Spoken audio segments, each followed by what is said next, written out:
Hey guys, KiraKennedy here with my predictions for All Elite Wrestling's upcoming pay-per-view, All Out, which will be taking place live from the Sears Center Arena in Hoffman Estates, Illinois, this Saturday, August 31st at 8 p.m. Eastern, though the pre-show, also known as the buy-in, will be beginning at 7 p.m. Eastern Standard Time, live on traditional pay-per-view, Bleacher Report Live, as well as the Fight Network app, or the Fight TV app, whatever the hell they call it.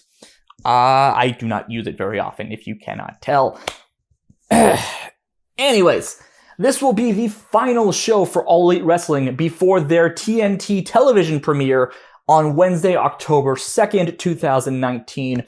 And I will say, if this is like past AEW shows or even last year's All In, I am definitely excited for this show, though there are some parts where I am a little, shall we say, trepidatious, just because I don't quite know a lot of these talents, just because I don't follow the indies as much as other people, or as much as I probably should heading into AEW. So let's dive in with what was one of the most recently announced matches. You have Luchasaurus, Jungle Boy, and Marco Stunt, the team of A Boy and His Dinosaur and Marco Stunt. I don't know if there's a full name for that trio, but taking on the team of Christopher Daniels, Frankie Kazarian, and Scorpio Sky. SCU! I am a huge SoCal Uncensored fan, just from being the elite alone, if you are not wondering. With that being said, though, I think SCU are kind of taking the role of the veteran tag team that's kind of putting over the youngsters here, because I think, especially Luchasaurus and Jungle Boy, especially Luchasaurus, but Jungle Boy as well, they have huge upsides to them.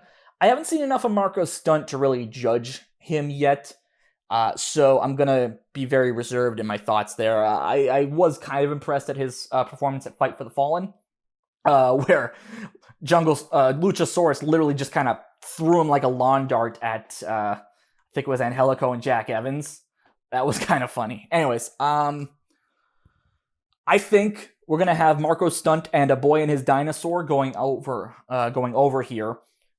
And I think that's just because one of the main things the Young Bucks were saying about AEW was that they really want to make the tag team division matter. They want to make tag team wrestling matter again.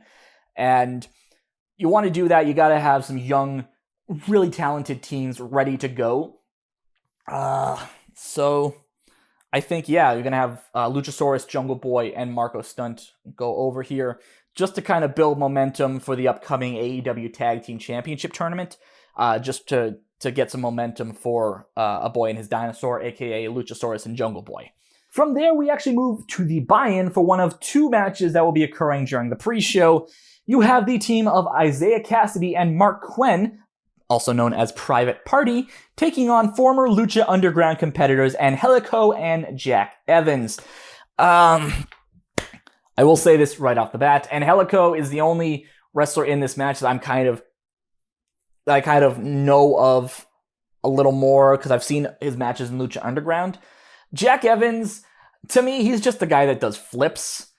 And coming from a guy who really does like high-flying wrestling, that's saying something. Like, he has no redeeming characters other than he does backflips. I don't like him that much. I will freely admit I know absolutely nothing about Private Party outside of a sizzle reel we saw when it was announced they were heading to AEW on Being the Elite, and a couple sketches on Being the Elite, skits, if you will, just kind of showing off their personality and stuff. And again, very similarly to the previous match, I think we're going to kind of see the new, younger team go over here, which means I think Private Party is going over just to kind of really, really start building up the younger talent for the AEW tag team division. That's really all I have to go on, though. So if I'm wrong, I'm wrong, but this isn't quite the kind of match I want to leave to the coin. From there, we move back to the main card for something I actually don't know a whole lot about. We have two wrestlers who kind of made their name in that Joshi Strong style of wrestling. So promotions like Stardom, Ice Ribbon, Total Joshi Pro Wrestling. You have the current World Wonder Ring Stardom High Speed Champion Riho. I actually had to look that up on Wikipedia because I don't know much about Riho other than the fact that she's 21 or 22 and she's been wrestling for 13 years, so holy shit, I feel old. Taking on Hikaru Shida. Now, I will say this, both women really impressed me during the 6-woman tag match at Double or Nothing. I would love to say Hikaru Shida wins here because she is honestly one of my favorite women on the roster right now, just from some of the matches I've seen from her. But because they really want to push this idea of wins and losses mattering, and they really want champions to matter as well, because of the fact that Riho is a current champion for World Wonder Ring Stardom, I think she's coming out on top here. Just because, again, Cody was always pushing this idea of wins and losses actually meaning something in All Elite Wrestling, which may very well have been a shot at Road Dogg, Mr. Wins and losses don't matter in WWE anyway, so why should you complain if your favorite's not winning a match? If I go any harder, if I go push this any harder, I am going to work myself into a shoot. Anyways, Riho wins, and it's gonna be a hell of a match, if I'm honest. Just from what little I have seen of these two women, I am actually really excited for this match. From there, we actually move back to the pre-show now, wherein we will have a 21-woman casino battle royal, wherein the winner earns an opportunity to become the inaugural AEW Women's World Champion on their television debut on TNT October 2nd, 2019. Now, there are a few women already announced for this match. You have, of course, the daughter of the late Rowdy Piper, Teal Piper, who will be competing in her AEW debut.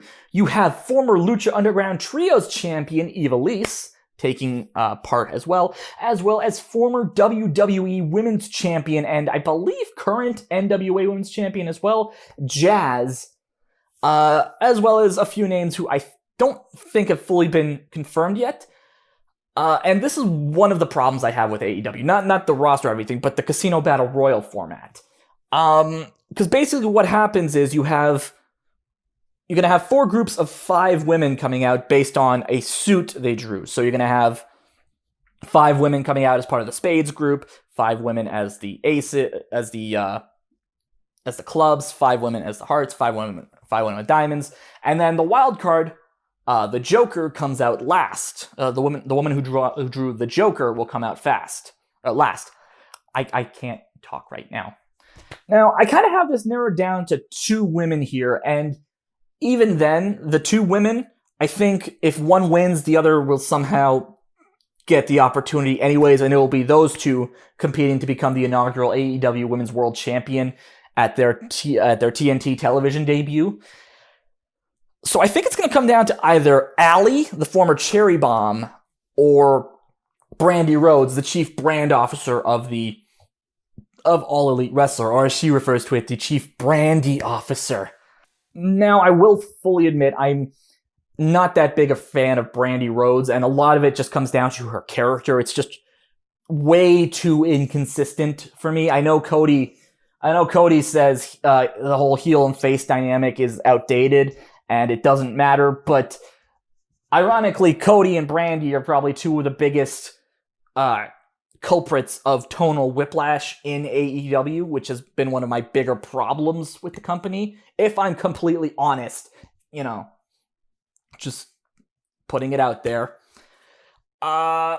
With that being said, I think because Brandy's, I don't know, I feel like Brandy's trying to be this kind of heel authority figure, which I hope AEW doesn't go for that, because the heel authority figure is like so goddamn tired out at this point. It's just such a tired trope in wrestling. I think Brandy's gonna win via some kind of hook or crook here, and it's just really hard to say. But I think somehow Allie is going to earn an opportunity to also compete for the AEW Women's World Championship on October 2nd, and I think it's going to come down to those 2, but I think Brandy is winning the Casino Battle Royal here. All right. From there, we have Oh my god, I don't even know what the hell this is, but we have a Cracker Barrel clash between Darby Allin, the bad boy Joey Janela, and Jimmy Havoc. And I actually have to look this up now. It is an elimination match. That's all I'm getting off of Wikipedia, is that it's going to be some kind of triple threat elimination match. Now, I will fully admit, I am more familiar with Havoc and Joey Janela than I am with Darby Allin. The only real match I've seen him wrestle in was a 6-man tag match at Fight for the Fall, and that really wasn't enough to kind of give me an idea of how he can wrestle.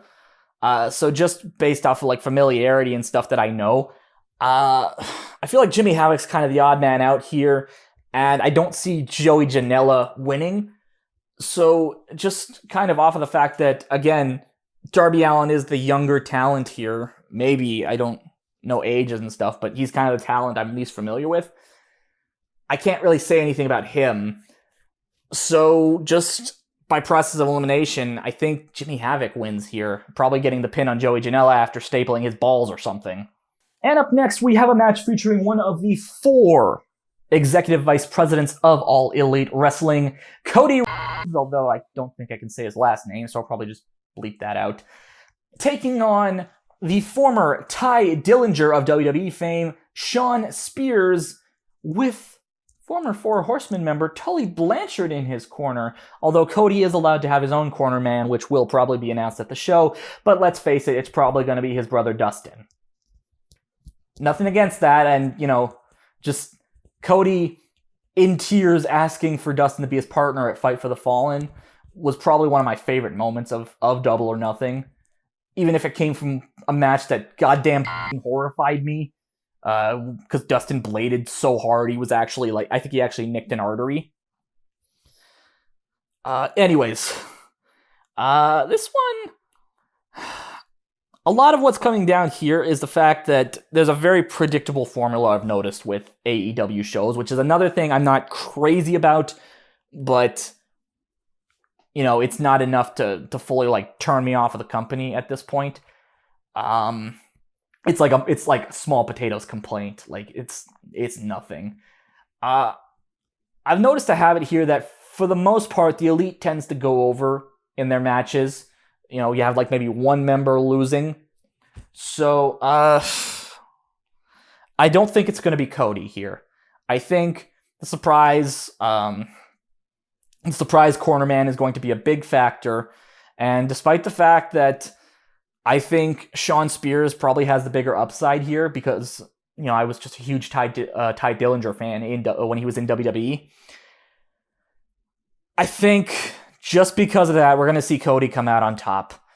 And I'm going to tweet, "Damn it, Cody," because he's going to do something stupid that's going to piss me off because, like I said, Cody and Brandy are probably the most tonally inconsistent performers probably have the most tonally inconsistent characters in AEW. But I think Cody's winning here because the Elite win, lol. And I have nothing against that because I think every member of the Elite is a very talented wrestler. I don't like the idea of the Elite pretty much coming out on top during most of these pay-per-views as being a common theme. From there, we have a match featuring another 2 executive vice presidents of All Elite Wrestling. You have the Young Bucks taking on the AAA Tag Team Champions, the Lucha Brothers, the team of Pentagon Jr. and Rey Fenix, in an Escalera de la Muerte match for the AAA World Tag Team Championships. My Spanish isn't great, but it's a ladder match, so I'm guessing Escalera de la Muerte means something like Stairway to Hell or something, or Stairs of Death, probably, if we're going for a literal translation. Now, I'm actually, ironically, about to spit in the face of my comment of, the Elite always win except for, one guy, because I like the Young Bucks. They're, a really exciting tag team to watch. Hell, I am wearing a Young Bucks t-shirt right now, and I probably just muted my mic a little there, but screw it. But but I think the Young Bucks kind of want to become this centerpiece of a proper AEW tag team division, because of course they do. I like the Young Bucks, but I will fully admit they can be pretty egotistical. I think we're probably going to see the Lucha Brothers come out on top here. It's kind of a crapshoot, and it's based off of the very flimsy logic of, they're going to be committing full time to AEW, and I don't know if the Lucha Brothers are going to be signed full time, but they're the champs. They kind of just won the AAA tag team titles back a few months ago, and I feel like they're going to want to look strong, especially since the Lucha Brothers are probably more committed to AAA at this point than All Elite Wrestling. It's kind of flimsy logic, and my whole shtick about, every member of the Elite but one will always win may or may not come out here, but I am going to lock it in and say the Lucha Brothers will retain their AAA World Tag Team Championships. And from one tag team match with championship implications to another, we now move on to a match wherein the winners will receive a first-round bye in the AEW World Tag Team Championship Tournament. You have the Best Friends, the team of Chuck Taylor and Trent Beretta, taking on the Dark Order, who TWK of TWK Reviews informs me were once known as the Super Smash Brothers in Chikara. The team of Evil Uno and Stu Grayson in a tag team match where, again, the winner will receive a bye in the upcoming AEW Tag Team Championship Tournament. I like Chuck and Trent.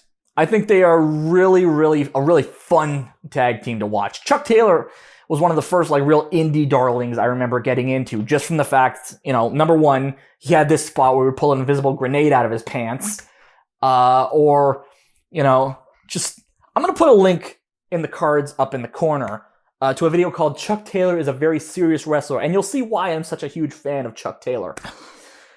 With that being said, if you're going to have a tag team division, you need a strong heel presence, you need a strong monster presence, and I think the Dark Order fills that void. So I think we're going to see the Dark Order come out on top here. Whether or not Chuck busts out the grenade, I don't know. But yeah, I think I'm going to lock this in. The Dark Order comes out on top here. And now we come to what will probably be the semi-main event, featuring the last of the EVPs, the Executive Vice Presidents of All Elite Wrestling. Originally, this was supposed to be the Best Bout Machine, Kenny Omega, taking on the Death Rider, I think is his nickname now, Jon Moxley, formerly known as Dean Ambrose in WWE. Unfortunately, he had to pull out of All Out due to a staph infection on his elbow, but he was replaced with a right proper bastard in Pac. Again, another former WWE guy. Some of you may have known him as the King of the Cruiserweights, Neville. I know I'm going Scottish there when he's a Geordie, when he's from Newcastle upon Tyne, but I can't do accents, okay? Anyways, originally when I was looking at this match being announced, I am still very much excited for it. I thought Pac was going to win because he is, in fact, because at the time I thought he was still the Open the Dream Gate champion for Dragon Gate, but he apparently recently dropped that. Now, I don't know what's going on with it for certain, but my opinion has not changed. I think Pac is coming out on top here, and that has a lot to do with what I think will go on in the main event. But from there, we now move on. Well, let's just move on to the main event, because it's the last match I haven't talked about yet. You have the Cowboy, Hangman Adam Page, taking on the Painkiller, the best in the world at what he does, the Honest Man, the Lion Tamer, the Code Breaker, the Man of 1,001 Holds. I'm running out of nicknames. Chris Jericho, the Alpha of professional wrestling. Almost forgot about that one. In a match to determine the inaugural All Elite Wrestling World Champion. And this is a match I'm definitely interested in. You could easily say that because Jericho, maybe this is Jericho's kind of farewell run before he retires and focuses more on Fozzy full time. there's an argument there that he could win the title. But I think Hangman is kind of the guy that AEW is really going to build their promotion around, not the 4 executive vice presidents. Though, again, I'm pretty sure the Young Bucks want the tag team division to be built around them. I think Hangman is kind of the guy they want to build this company around. The ace of AEW, if you will. The John Cena of AEW, or the Roman Reigns, whatever you want to call him. So, I think we're going to have Hangman win here, and then his first official challenger is going to be Pac. Because originally, Pac was supposed to face Hangman at Double or Nothing, but I guess because they couldn't determine a finish, because the bookers couldn't determine a finish, Pac decided to pull out and focus more on Dragon Gate, because at the time, he was the Open the Dream Gate champion, and because he was a champion, that put a huge thing of like, well, we want Hangman to be this. This is just purely speculation. Let me put that out there right now. This is just purely speculation based off of some information I read from Dirt Sheets, which includes Meltzer. But anyways, what I think happened was they were having trouble finding a finish for Pac versus Hangman. They knew Pac's next match after that. They wanted to have him face Kenny Omega. And they also wanted... this, again, all speculation. They wanted him to face Kenny Omega next. And also, because he was the Open the Dream Gate champion, they wanted, and they want wins and losses to matter. They want championships to matter. They wanted Pac to go over, but also because Hangman is probably the guy they want to build this company around, that they wanted him to go over, so they couldn't really decide. And by that point, Pac was just like, fuck it, I'm out for a bit. So I think we're going to have Hangman versus Pac at some point for the AEW World Championship. Whether that means Pac wins the title and starts working for AEW a little more often, or, he just does a one and done because he wants to focus on his work in Dragon Gate. I don't know, but I am definitely interested to see where the fallout comes for this. But with all that out of the way, thank you guys, as always, for watching. If you guys like this video, please leave a like. Give me a comment with your predictions for the pay-per-view. Do you think there will be more matches? Who do you think is going over here? Who will be the inaugural AEW World Champion? Let me know in the comments below. If you guys would like to follow me on social media, I am on Instagram at KiraKennedyHNR, as well as Twitter at KiraKennedyHNR. I'm also on Facebook at facebook.com/KiraKennedyReviews. And of course, you can always check me out on Twitch. I do stream. Currently, my only regular stream time right now is Wednesdays from 9 p.m. Eastern Standard Time to midnight. You can check me out there.